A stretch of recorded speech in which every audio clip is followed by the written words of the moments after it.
안녕하세요. 여기는 경기도 시흥시입니다. 진심으로 환영합니다. 그리고 저는 시흥시 교육자치과장 고미경입니다. 반갑습니다. 지금부터 마을의 열린 학교 공간, 지방정보와 교육청 간 협업시스템 강화 방안이란 주제로 혁신교육 지방정보회의 경기권역 온라인 집담회를 시작하겠습니다. 온라인으로 참석하고 계신 회원도시가 있습니다. 광명시 교육청소년과 김진옥 주무관님 손좀 한번 들어주실래요? 네, 반갑습니다. 국가교육회의 지역사회 특별위원회 윤희연 선생님 말씀 부탁드리겠습니다. 국가교육회의는 사실 대통령 직속 기구입니다. 아래로부터 교육 문제를 모으고 또 국민들의 참여를 바탕으로 해서 교육 정책을 수립해가는 지금 이제 현재 교육 체제를 넘어서 새로운 미래 교육 체제를 만들어가는 준비를 하고 있습니다. 다음은 백병부 박사님의 기조 강연 순서입니다. 온라인으로 해주시겠습니다. 박사님 강연 부탁드릴까요? 네, 반갑습니다. 학교는 담쌓고 지역사회하고 분리된 형태로 민주주의를 배우고 가르치는 것은 불가능합니다. 그거는 민주주의를 책으로 문서로 배우는 거랑 똑같은 얘기인 거죠. 실제 지역사회의 삶, 실제 학교를 둘러싼 지역에서 일어나는 복잡하다는 일들을 학교의 교육과정으로 가지고 오고 그걸 통해서 일상에서 민주주의를 학습하고 실천할 수 있도록 해주는 것이 굉장히 중요하겠다는 말씀이고요. 네, 시흥시 발표 주제는 지속가능한 지역교육 통합 플랫폼 시흥교육자치협력센터를 상상하다. 지역자원을 개발 분석해서 자원을 연계하고 평가가 이루어지는 플랫폼으로 시흥은 이러한 협력 모델을 상상합니다. 시흥교육자치협력센터. 적어도 지역 내에서 분절적으로 지원되던 교육 영역을 지역 전체를 한판에 놓고 시청, 교육지원청이 혁신교육을 중심으로 통합근무를 시작하고 통합된 센터로 나아가고자 합니다. 학교 안팎을 넘어서 어떻게 더 일반자치와 교육자치가 협력할 것인가, 지역교육이라는 같은 그림을 미래교육으로 그려나갈 것인가, 이것이 시흥의 과제입니다. 이분 아시죠? 유발 하라리. 네, 이분이 2050년을 불확실성의 시대라고 했거든요. 30년 후가 예측이 되세요. 1,500명을 대상으로 설문조사를 했는데 지역 주민이 공간 복합화에 대한 결정 주체가 돼야 된다는 게 가장 많았습니다. 이제 스승은 학교 안에서만 스승이 아니라 또 장소는 교육의장은 학교 안에서만 머무르지 않고 모든 곳이 되는 시기라고 생각합니다. 최근 코로나로 인해서 마을과 학교가 제대로 연계되지 않으면은 미래 교육도 제대로 이루어질 수 없지 않을까라는 고민 속에서 새로운 미래 교육도 학교를 중심으로 마을과 학교가 함께 교육 공간이라는 개념으로 거점 역할을 수행해 나가야 될 거라는 고민입니다. 네, 안녕하세요. 저는 오산시 평생교육과장 이상국이라고 합니다. 저는 오늘 오산 고현초 꿈키움 도서관을 사례적으로 좀 말씀드려 보겠습니다. 저희가 2017년 7월에 증축을 해서 오픈이 됩니다, 학교가. 근데 이 안에 애초에 고민이 학교 도서관과 시 도서관을 함께 하자는 고민이 있어서 그렇게 오픈이 돼요. 이 공간이 1층에 학교 교실 하나를 터주신 공간인데 여기에서 아침에 틈새 돌봄이 일어나고 있어요. 2층은 학교 도서관과 시민 도서관 그리고 가운데 배움터 이 세 곳이 다 텄습니다. 저희가 이 속에 시민들과 함께해서 고현 마을 학교라는 하나의 그 마을 단위 학교를 고현초 꿈키움 도서관을 기반으로 만들게 됩니다. 이렇게 해서 만든 고현 마을 학교가 지금 잘 진행이 되고 있습니다.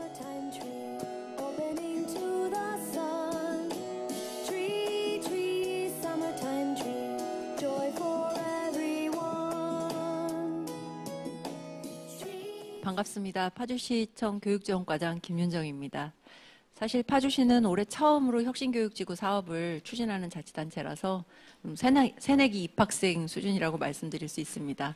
저는 학교시설 개방 및 활용 방안을 마련을 위해서 학교와 마을을 이어주는 공간의 성장이라는 주제로 교육과 행정의 콜라보레이션을 위한 파주의 현실을 전해드리고 실효성 있는 지원 방안에 대한 제안을 드리고자 합니다. 시흥에서는 혁신교육 컨퍼런스를 오늘 섹션을 시작으로 해서 12월까지 세 차례에 걸쳐 진행됩니다.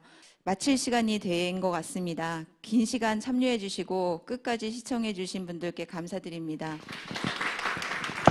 네, 안녕하십니까. 세션 2, 3 진행을 맡게 된 군서고등학교장 이용규입니다. 고교 학점제 운영 지원을 위한 학교와 지역사회의 연계 방안에 대한 논의를 시작하겠습니다. 고교학점제는 다양성, 선택, 책임이라는 핵심 가치를 내포하고 있습니다. 그리고 교육과정의 다양화를 위해서는 교과목 개설 수요에 응할 수 있는 예산과 인사 시스템이 반드시 필요합니다. 그런데 현재 고등학교에서, 단위학교에서 이렇게 교육과정의 다양화를 하기 위해서 고교학점제를 구현하기 위해서 어떠한 노력을 기울이고 있을까요? 저희가 이제 마을 연계가 고교학점제하고 관련해서 끊을 수 없고 같이 가야 하는데 왜 필요한지, 그 다음에 어떤 내용으로 같이 가야 되는지, 그리고 시작하기 전에 조금 고민해야 될 건 뭔지, 그래서 지금 하고 있는 모습들은 어떤지 조금 더 부연적으로 설명을 해드리겠습니다. 네, 안녕하세요. 저는 백옥고등학교 교사 손혜진입니다. 현재 인문계 고등학교의 예체능 교과나 제2 외국어 교과의 경우 소수 선택 학생들을 위한 지역사회 연계 프로그램이 절실합니다. 지금 온라인에 참여하신 분이 한 30분 정도 됐는데요. 여러 가지 질의사항이 좀 나왔습니다. 먼저 이영학 선생님 먼저 하시겠습니까? 시흥의 원도심과 구도심의 문화와 환경이 다르다고 하는데, 그렇다면 지역, 마을과 그리고 학교가 구체적으로 어떻게 함께 준비하면 좋을까요? 입니다. 마을교육과정을 이제 운영을 할 때는 단지 그 내용이 지역을 소재로 삼는다거나 지역의 자원을 이용하는 그런 차원은 좀 넘어서야 할 것 같습니다. 고등학교에서는 그 소재로 삼는 그 차원이 아니라 연계하는 방식이 훨씬 더 중요하다고 생각합니다. 청소년 성장 주기별 맞춤형 진로교육이라는 주제에 대한 논의를 시작하겠습니다. 논의의 발제는 장곡중학교 박석준 교장 선생님이 해주시겠습니다. 반갑습니다. 고등학교 1학년이 됐는데도 80% 아이들이 자기 진로에 대해서 어떻게 선택을 해야 할지 모르고 있습니다. 이건 우리 진로 교육에 심각한 문제가 좀 발생하지 않았나라는 생각을 갖습니다. 어찌 보면 유, 초, 중, 고의 교육이 그 결과물은 저는 진로라고 생각합니다. 초등학교, 중학교, 고등학교 올라가면서 그 성장 시기에 맞는 진로 교육을 해야 될 텐데 어찌 보면 유치원부터 고등학교까지 천편일률적인 진로 교육을 하고 있어요. 제가 21년 동안 교사 생활을 하면서 적절한 진로 교육의 방법을 배운 적이 없어요. 교대 안에서도 또 교사가 되어서도 진로 교육은 중요하다, 뭐 더 중요하다, 잘 가르쳐야 한다. 근데 어떻게 진로 교육을 할 것인가? 진로 교사가 만들어진 지 이제 10년 됐는데 이제 정착이 좀 되어가고 있다고 생각하거든요. 지역사회 네트워크도 관리가 잘 돼야 되고요. 일단 진로 교사의 능력의 1번은 관계되어 있다고 저는 생각을 하는데, 다음으로 경기 스마트고등학교 임명학 선생님께서 그 성장 주기별 진로 진학, 그리고 직업교육의 연계 방향, 그리고 마을과 협력할 수 있는 과제에 대해서 특성화고에서 20년 넘게 근무를 하고 있고요. 그리고 시흥 지역에서 20년 넘게 계속 지속적으로 근무를 해왔습니다. 그래서 우리 아이들이 어떻게 성장하는지 그 과정을 쭉 봐왔기 때문에 그 경험을 토대로 해서 말씀을 드리고자 합니다. 우리가 진로 교육을 이야기하면서 이제 밀레니엄 세대를 넘어선 지금 현재 우리 초등학생, 중학생, 고등학생들이 이제 이 사회에 나와서 사회 일원으로 살아갈 때 어떠한 모습으로 우리는 이 아이들에게 진로 교육을 하게 될지. 안녕하세요. 2020 시흥 혁신교육 컨퍼런스 아이는 맞춤 성장, 교사는 동반 성장, 지역교육과정 세션 3번째 진행을 맡은 군자초등학교 교사 남문경입니다. 안녕하세요. 저는 마을 강사로 활동하고 있는 황미선입니다. 반갑습니다. 안녕하세요. 저는 백원 누리초에서 근무하고 있는 초등학교 교사 이미나라고 합니다. 안녕하세요. 경기도교육청 장학사 안찬영입니다. 반갑습니다. 교육과정을 만드는 것부터 수업을 하는 것까지 같이 협력을 해야 된다라고 하는 것을 아이러니하게도 마을 교사도 학교 교사도 다 원하고 있지만 잘 이루어지지 않는다는 겁니다. 학교에서는 아이들한테 뭘 배우고 싶니라고 주제를 쭉 주지만 아이들도 그렇고 교사도 그렇고 상상할 수 있는 그 범위가 되게 제한적이라는 생각이 들거든요.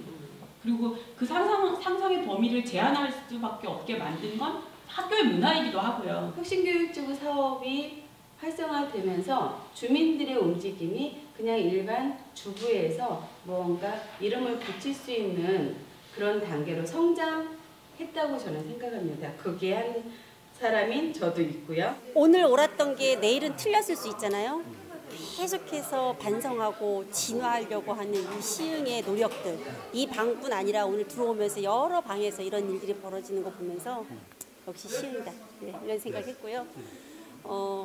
이런 일들이 계속 지속이 되는 게 결국 발전하는 방안일 거고, 멈추지 않고 고민하고 있는 거, 저는 여기에 화이팅을 보내고 싶습니다.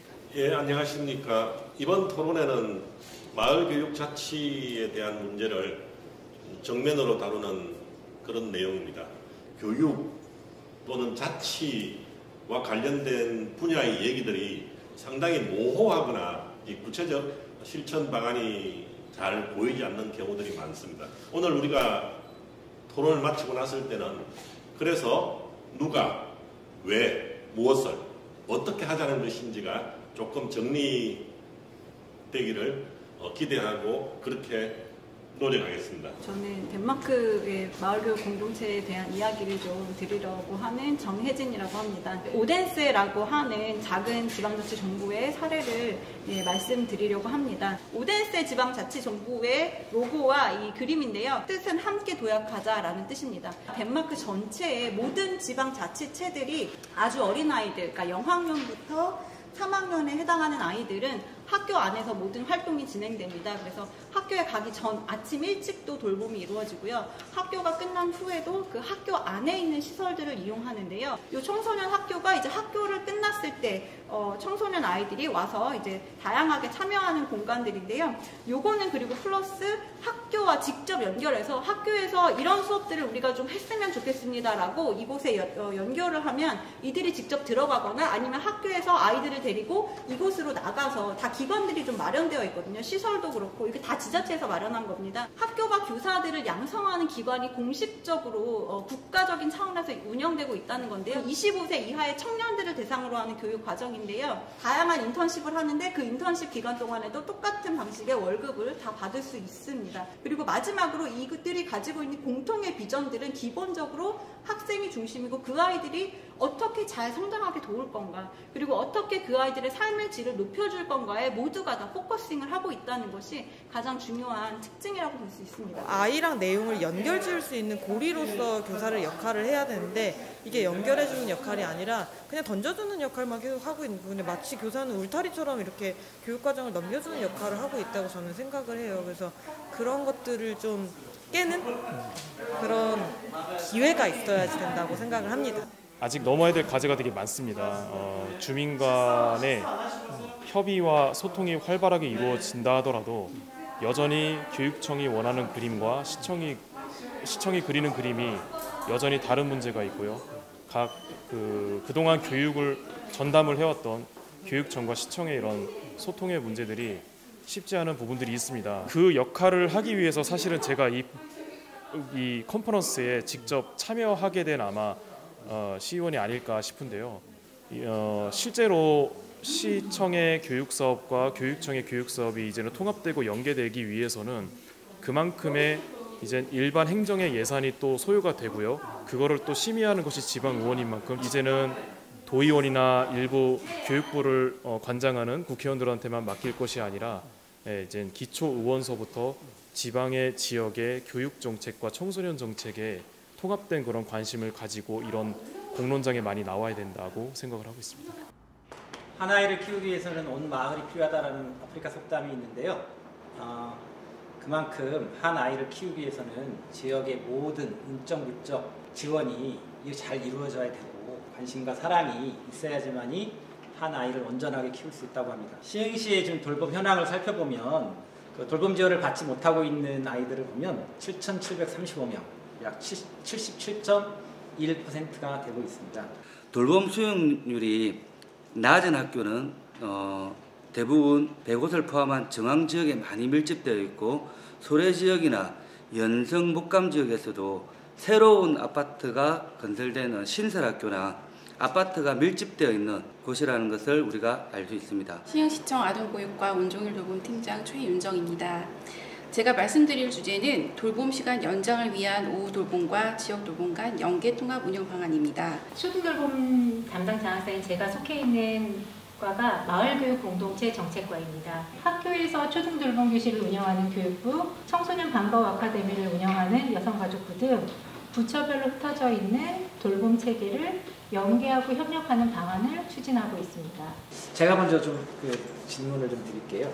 온라인 수업이 잘 이루어지지 않는 가정을 방문하신 거잖아요. 그렇죠?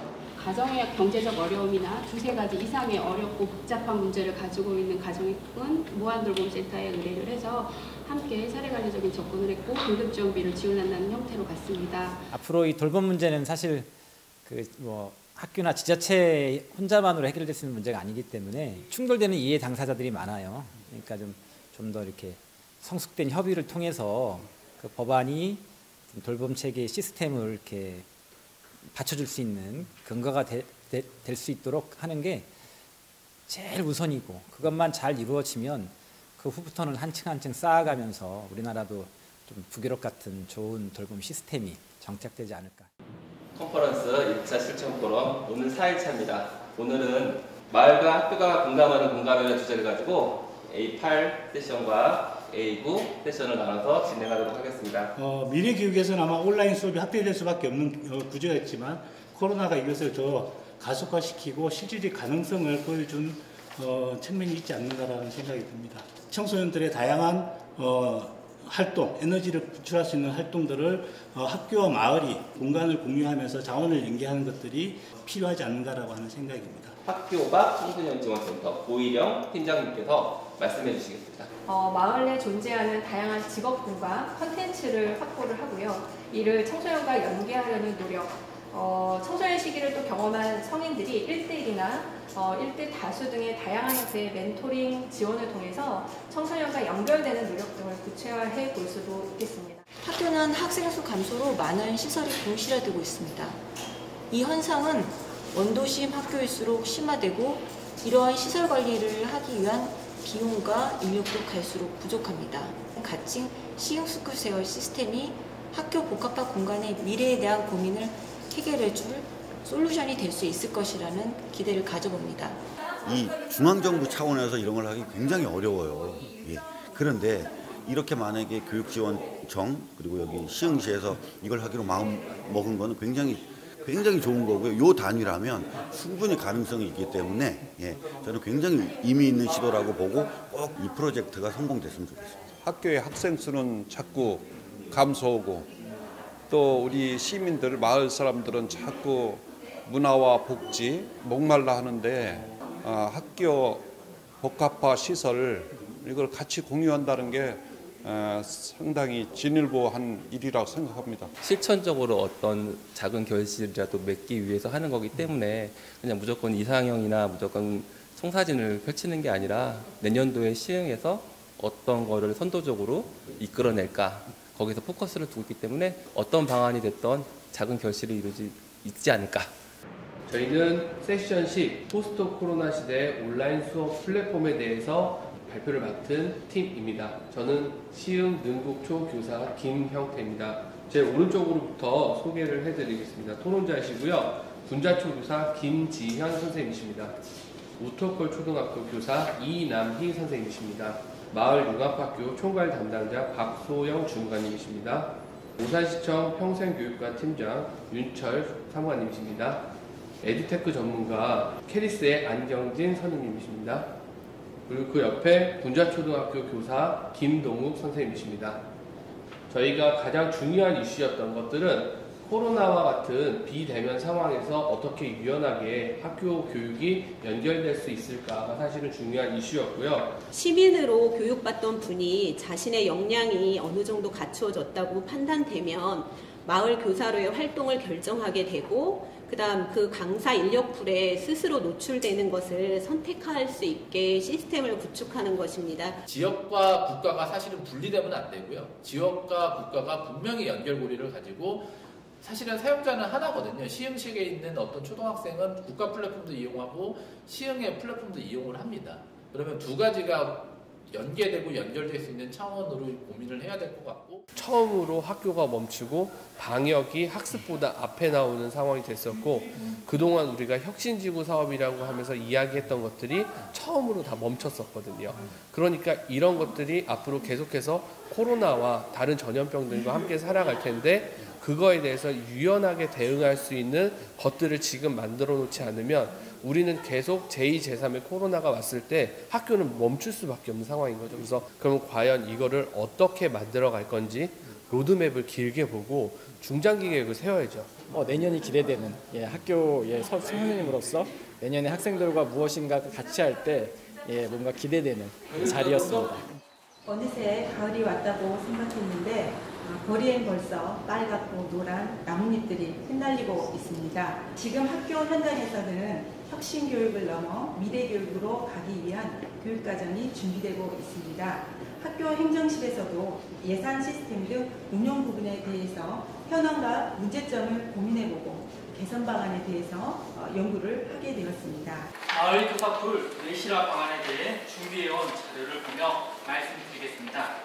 학교 교육과정 연계 마을 교사로 등록하신 분은 124명으로 전체 233명 중 50%가 넘습니다. 절차에 대한 안내나 매뉴얼이 없고 제출 서류가 학교마다 달라 사업 추진에 혼선이 있습니다. 교육경비 사업 진행은 무엇보다 지자체와 교육청 간의 긴밀한 협조가 필요하다고 생각합니다. 그래서 교육사업 추진에 있어 시흥시는 좀 더 학교 현장의 목소리에 귀를 기울일 예정이고요. 우선 우리 TF 팀원들에게 감사의 말씀드리고요. 우리 학교에서 예산이라든가 여러 시스템에 대해서 좋은 방향으로 가져가서 연구를 했다라는 그 경험만으로도 큰 성과라고 생각을 합니다. 혁신교육을 넘어 일반자치와 교육자치의 지역교육 통합 플랫폼 시작하겠습니다. 첫 번째 발표는 시흥교육 자치협력센터라는 그런 구상을 저희가 기리고 있는데요. 그 방향과 과제에 대해서 남혜정 장학사님과 정경 대표님께서 같이 발표해 주시겠습니다. 이런 통합 조직이 행정 지원 조직의 형태이긴 하지만 과연 이 조직을 어떤 형태로 만들어 나갈지에 대한 의사결정을 누가 하는 것이 맞겠느냐에 대한 고민을 하게 된 거예요. 거버넌트에 대비되는 용어로 거버넌스라고 하는 건 과거의 관의 중심의 방향이 아니라는 거잖아요. 거기에 민이 필요한 거고, 그리고 학교 공교육으로 대표되는 곳에는 교육 주체들이 있습니다. 교육 공동체로 불리는 학생, 학부모, 그리고 교직원, 거기에 최근에 이제 마을도 주체로 인정하는 부분이 있는데 그런 거버넌스들이 어떻게 층위별로 잘 엮어서 나갈 수 있을지에 대한 기반 조성이 저는 우선이 돼야 된다고 생각을 하고 이에 대한 이해가 필요하다고 보는 겁니다. 마을은 여전히 어느 영역에서 어떠한 역할을 해야 할지에 대한 고민이 있습니다. 마을이 생각하는 마을교육 공동체 통합체계는 대상이 누구인지, 누가 논의하고 참여해야 되는지에 대한 고민이 여전히 있습니다. 그 다음에 통합 모델을 만들어갈 때 이 끼워넣기식은 좀 이제는 아니지 않는가. 실행하려면 지방교육자치를 위한 축구가 꼭 필요하다라는 생각을 해봅니다. 지금 그림에서 보시는 것처럼 플랫폼이 만들어져 있다고는 하지만 지금은 교육지원청과 시청이라고 하는 각각의 기관으로 근무를 하다 보니까 저희는 이거를 새로운 교육자치 시스템이 구축이 된다면 이런 모든 수많은 요구들이 한 곳으로 집결이 돼서 그걸 같이 분석을 하고 자원도 연계하고 그런데 지역사회와 네트워크하는 그 역할들에 대해서는 사실 그 역할자가 사실은 없기 때문에 그 지역사회에서 이미 있는 복지 체계가 다양하게 있지만 이거를 일원화할 수 있는 학교가 활용하기 좋은 구조를 만들어줘야 지역교육 통합 플랫폼에서도 이걸 논의하기 쉬운 구조가 됩니다. 이렇게 스스로 지역의 문제를, 지역의 교육을 고민하는 힘 있는 곳이구나 많이 배웠고 또 앞으로 시흥을 계속 좀 연구해보고 싶다. 지금 이제 행정 혹은 전문가를 초청해서 하는 논의구조에서 그치면 안 되고 주민들을 어떻게 끌어서 주민들과 함께 주민들이 의사결정하고 주민들이 발의하고 그리고 주민들이 논의하고 실천하는 이런 구조를 어떻게 만드는 것이 핵이라고 생각합니다. 그래서 시흥이 진짜로 교육을 통해서 지역이 바뀌는, 좋은 교육을 통해서 지역사회가 발전하는 그런 곳이 되는 것을 기대하고 응원하면서 저도 공부 많이 해보도록 하겠습니다. 위기 아이들 그 권리 실현이라는 주제로 세션 14를 시작하도록 하겠습니다. 학교에서 바라보는 위기아동 청소년 연계관리 시스템 및 서비스 개선 방향에 대해서 이야기를 좀 나누고자 합니다. 교내에서 해결할 수 없는 사항이 생겼을 때는 지역의 기관과 연계하여 문제를 해결하게 됩니다. 이럴 때 지역기관의 역할에 대해서 얼마나 알고 있느냐에 따라서 문제를 해결하는데 소요되는 시간이나 에너지를 줄일 수 있을 거고요. 상담복지센터 맡고 있는 이미영이라고 합니다. 사실 저희가 발견 아이들을, 그런 위기 아이들을 발견할 수 있는 그런 분들이 많으세요. 지역 주민들도 계시고, 이렇게 발견이 되면 모니터링도 굉장히 중요하다고 생각하거든요. 그래서 마을 단위 활동가들이 이런 모니터링을 지속적으로 하면서 아이가 정말 잘 서비스를 받고 있고 또 다른 위기가 발생하고 있는지는 아는지를 잘 모니터링 해주는 그런 그 기초 단위에까지 저희가 좀 연결되는 마을의 시스템이 필요하다는 생각이 들고요. 아이들이 당당하게 본인이 건강하고 안전하게 성장할 수 있는 또 권리적 측면으로서 나는 이 권리를 누릴 거야. 당연히 누려야 돼. 넌 누려야 돼. 이렇게 저희가 제시해 줄 수 있는 부분이 저는 굉장히 중요하고요. 학교 안에서도 다양한 선생님들이 계시는데 그 선생님들과 또 지역에서 기관이나 마을 활동가들이 함께 자리에서 위기에 대한 부분들을 같이 이야기할 수 있다는 것 자체가 굉장히 큰 변화라고 생각합니다. 동단위의 위기 청소년 현장 지원 센터가 시범적으로 지역에서 시작이 되면 그것을 통해서 현장에서 다양한 이야기들이 모아지고 또 효과적인 위기 지원의 시스템이 마련되지 않을까 그런 생각이 들어집니다. 내년에는 개소식을 보고 싶습니다. 안녕하세요. 시흥혁신교육 포럼 15번째 주제입니다. 저는 오늘 발제자 겸 사회를 맡은 시흥장국고등학교 이성훈 교장입니다. 반갑습니다. 학교는 2대8로 나눠졌다. 그러니까 학교 생활에 적응을 잘하는 2와 적응을 못하는 8로 나눠져서 중간층의 학생이 없어졌다라는 이야기들을 하고 있습니다. 그동안 다소 소홀히 해왔던 중하위권 학생들에 대한 배려를 학교와 지역이 어떻게 해야 될 것인가에 대해서 가장 적합한 플랫폼이 저는 위기학생 지원 플랫폼이라고 생각합니다. 시청, 교육지원청, 지역의 대학이 가운데 센터라고 하는 플랫폼을 만들어서 마을과 학교의 필요와 요구들을 지원하는 시스템이라고 생각합니다. 시흥시의 교육을 논하는 이렇게 중요한 자리에 초청해 주셔서 감사드리고요. 실제로 운영되고 있는 대학의 사례를 소개할 수 있는 시간인 것 같아서 굉장히 기쁩니다. 이 위기에 있는 아이들, 교육 사각지대에 지원을 받지 못하는 아이들의 비율이 점차 많아진다라고 생각을 할 수 있을 것 같습니다. 이러한 현장이 던지는 문제를 가지고 세라배움은 출발을 했습니다. 학습 장애로 진단을 받지 않고 특수교육이라는 교육의 테두리 안에서 지원받지 못하는 학생들을 어떻게 조기에 선별해서 지원을 할 수 있을까? 그냥 잘 지내고 있는 것 같지만 사실상 깊게 들여다보면 어떤 순간과 찰나와 사건과 만났을 때 어떤 케이스에 부딪혔을 때 위기 상황으로 바로 나락으로 떨어질 수 있는 가능성을 가진 친구들이 많구나, 그런 가정들이 많구나. 그 중에서도 참 이주 배경을 가지고 있는 아동 청소년들은 조금 더 우리가 눈여겨봐야 되는, 또 지역 대학에서도 관심을 가져야 하는 그런 당사자들이자 가족들인 거는 분명합니다. 이게 특정 기관이 이루고자 실현하고자 하는 어떤 일방적인 리드가 아니라 이런 다양한 기관의 전문가들이 함께 모이는 이 자리를 통해서 담론이 계속 형성이 돼야지만 현장으로 옮겨갈 수 있다라고 생각합니다. 시흥이 결코 작은 도시가 아닙니다. 이제 내년이면 인구 50만이 넘어가는 그런 도시고요. 교육청과 시청이 그리고 지역의 대학이 그 교육적 필요와 요구에 부응할 수 있도록끔 그동안에 쌓였던 벽들을 허물고 새로운 어떤 개혁들을 해내야 이 교육적인 요구와 필요가 실현되어질 수 있을 것이다. 그리고 지자체가 이런 교육적인 요구와 필요를 담아내기 위해서 중앙정부가 법령이나 제도로 그것을 막고 있었던 걸림돌을 능동적으로 걷어줘야 한다. 그래야 우리가 미래로 갈 수 있고 우리 아이들이 행복한 삶을 시흥에서 살아갈 수 있다 이렇게 생각합니다.